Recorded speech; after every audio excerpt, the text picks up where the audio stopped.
Salam dostlar. Ötən həftə bir-birindən maraqlı hadisələrlə yadda qaldı və dostlarımız da bu hadisələrlə bağlı həm Instagram, həm də Facebook'dan suallar ünvanladılar.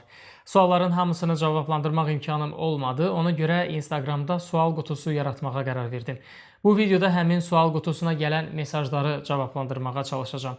Təbii ki, səsləndirmədiyim suallar da olacaq. Məsələn, Azər adlı dostumuz bu işlərin axırı necə olacaq? Manaf adlı dostumuz isə Çempionlar Liqasının qalibi kim olacaq deyə soruşub. Biz daha çox mövzularımıza yaxın suallara səsləndirib cavablandırmağa çalışacağıq. Ancaq əvvəlcə Patreonda bizə dəstək olan dostlarımıza təşəkkürümü bildirmək istəyirəm. Patreon səhifəmizə ödənişli üzv olmaqla həm layihəmizə maddi dəstək ola, həm də ekskluziv materiallara çıxış əldə edəcəksiniz.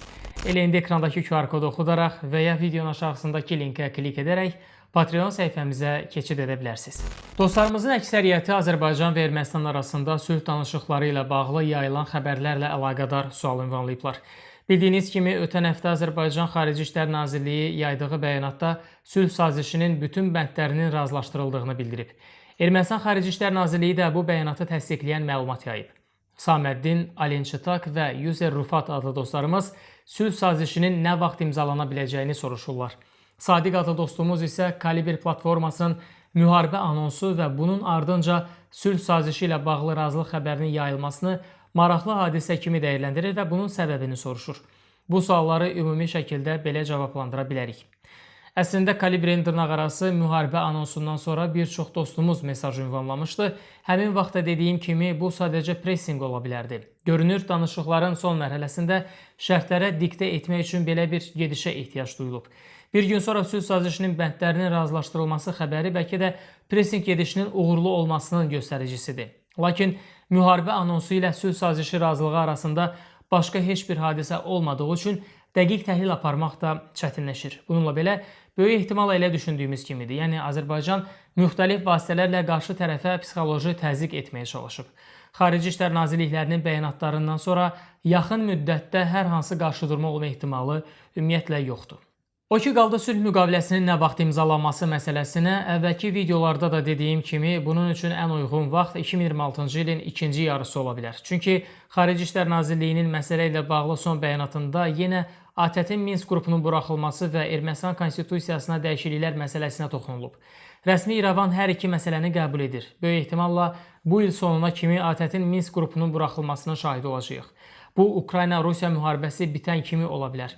Ermənistanda konstitusiya referendumu isə 2026-cı ilin ikinci yarısında ola bilər. Paşinyan parlament seçkisinin ardınca referenduma hazırlığa başlayacaq və referendumdan dərhal sonra sülh müqaviləsi imzalanacaq. It's Not Maharram adlı dostumuz Steve Witkoff'un Bakı səfəri ilə bağlı sual ünvanlayıb. Regionda qarışıq siyasi proseslərin cərəyan etdiyi dövrdə maraqlı səfərdir. Əslində, bu səfər barədə heç bir rəsmi mənbə yazmayıb. Ən azından bu video çəkilən vaxta qədər yazmamışdı.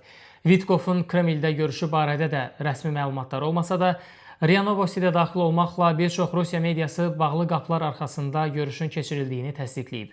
Rusiya mediası ilə yanaşı Yerusəlim Post da Witkoff'un Moskvadan Bakıya gəldiyini yazıb. Bakı, ABŞ, Rusiya, Ukrayna danışıqları üçün əlverişli məkan hesab oluna bilər. Xatırlayırsınızsa, hələ müharibənin ilk aylarında məlumat yayılmışdı ki, Bakı, Rusiya və Ukrayna arasında vasitəçilik etməyə hazırdır.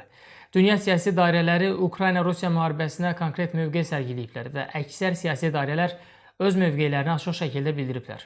Bakı isə məsələyə ilk gündən neytral yanaşmağı bacarıb və müharibə iştirakçıları arasında balansı qoruyub. Azərbaycanın hər iki tərəflə çox yaxşı siyasi əlaqələri var. Bu mənada Türkiyədə fərqlənsə də, ABŞ proses iştirakçısı kimi görüşün Ankarada yox, Bakıda keçirilməsində maraqlı olacaq. Yerusəlim Post bunu Azərbaycanın İsrail ilə yaxınlığına bağlayır. Digər tərəfdən Türkiyənin özünün ABŞ və Rusiya üçün regional rəqib olması görüşün daha neytral bir məkanda keçirilməsini şərtləndirir ki, bu mənada Bakı ən əlverişli məkanlardan biri kimi görünür. Bu mənada Trumpın xüsusi nümayəndəsi Steve Witkoff'un Azərbaycan səfərini potensial danışıqlar üçün Bakının mövqeyini öyrənmək və şəraitlə tanış olmaq məqsədi daşıdığını düşünmək olar. Nihat Namaz adlı dostumuz soruşur ki, ABŞ və Rusiya arasında yaxınlaşma qədərindən artıq ola bilərmi? Burada qədəri dedikdə nəyi nəzərdə tutduğumuzu dəqiqləşdirməliyik. ABŞ və Rusiya həmişə bir-birinə rəqib olub. Müxtəlif dövrlərdə siyasi proseslər iki gücün bir-birinə yaxınlaşmasını şərtləndirə bilər. Lakin bu hər bir halda müvəqqəti olacaq. Türkiyə-Rusiya münasibətlərini də belə siyasi münasibətlərə misal göstərə bilərik.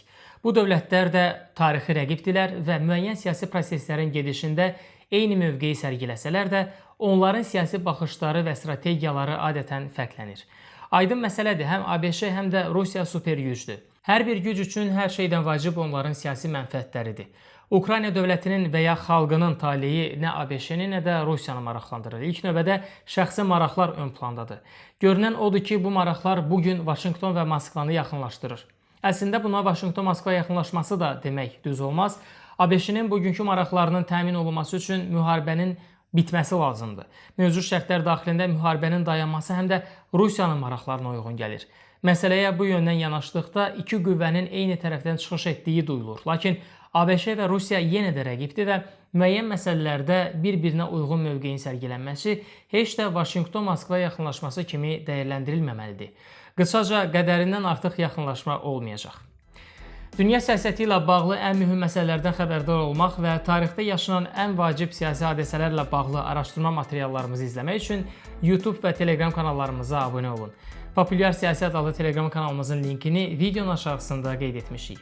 Həmçinin bütün videolarımızın mətnlərini və səs yazılarını Patreon səhifəmizdə yerləşdiririk. Patreonda bizi izləməklə eksklüziv materiallara çıxış əldə edə biləcəyinizi unutmayın. Başqa mövzuda görüşəcəyik. Hələlik.